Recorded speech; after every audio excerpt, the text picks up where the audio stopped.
की पीसीओएस आणि पीसीओडीचं प्रमाण आता सर्वात जास्त वाढलंय. राईट. मासिक पाळी संदर्भात खूप दोष येतात आणि त्यानंतर ते टॅबलेट्स घेऊन कव्हर करताना अजून हार्मोनल इम्बॅलन्स होतो. तर मला विचारायचं आहे की मासिक पाळीच्या दरम्यान या गोष्टीचा कसा फायदा होतो? त्याचबरोबर इतर असे कोणते आजार आहेत की जे यामुळे खरंच बरे होऊ शकतात? महिलांसाठी तर प्राणिक हिलिंग मी म्हणेन एक प्रकारचं वरदान आहे. रिझन असं आहे की again I would like to share few experiences. माझी मैत्रीण आहे जी आर्किटेक्चर कॉलेजमध्ये जेव्हा होती, तेव्हा त्यांना प्रचंड असाइनमेंट्स असतात. त्यांचं रात्र-रात्रभर जागून त्यांना काम कंप्लीट करावं लागतं, which results in to stress. आता तिच्या लाईफमध्ये प्रॉब्लेम असा आला होता की ज्या दिवशी तिला पिरियड स्टार्ट होणार होते, एक आठवडा झाला तरी तिचे पिरियड स्टार्ट झाले नव्हते आणि तशी यंग होती आणि नॉर्मल पिरियड यायचे आणि अचानक पिरियड येणं बंद झालं होतं. तर त्याचा अजून स्ट्रेस तिच्या मनात आला.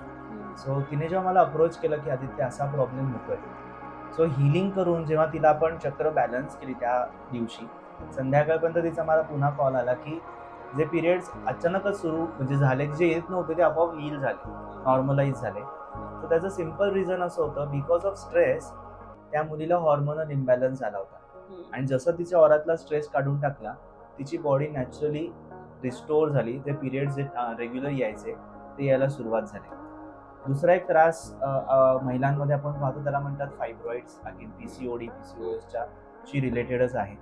सो अगेन आमच्याकडे एक हीलर आहेत, त्यांचा हा त्रास होता की ज्यांना डॉक्टरांनी सांगितलं होतं की तुम्हाला आता परत कन्सीव्ह करता येणार नाही बिकॉज फायब्रॉइड्स आहेत. सो आयदर झालं तर तुम्हाला किंवा बाळाला याचा त्रास होऊ शकतो. त्या दरम्यान त्यांनी प्राणिक हिलिंग शिकलं, स्वतःला हिलिंग करायला सुरुवात केली आणि त्याच्यानंतर फायब्रॉइडची सोनोग्राफीमध्ये सुद्धा साईज कमी झाल्याची दिसून आली. त्यांनी पुढे त्या कन्सीव्ह झाल्या आणि हेल्दी बेबी बॉयला डिलिव्हर केलं. सो हे सगळं होऊ शकलं बिकॉज त्यांनी स्वतःला हील केलं.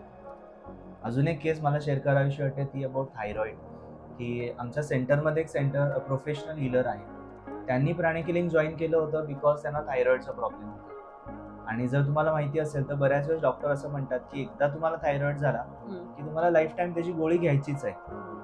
सो त्यांनी जेव्हा हिलिंग शिकलं आणि गोळ्या घ्यायला सोबत हिलिंग करायला सुरुवात केली, तर लक्षात असं आलं की पुढच्या काही महिन्यात डॉक्टरांनी त्यांची गोळी पूर्णतः बंद केली.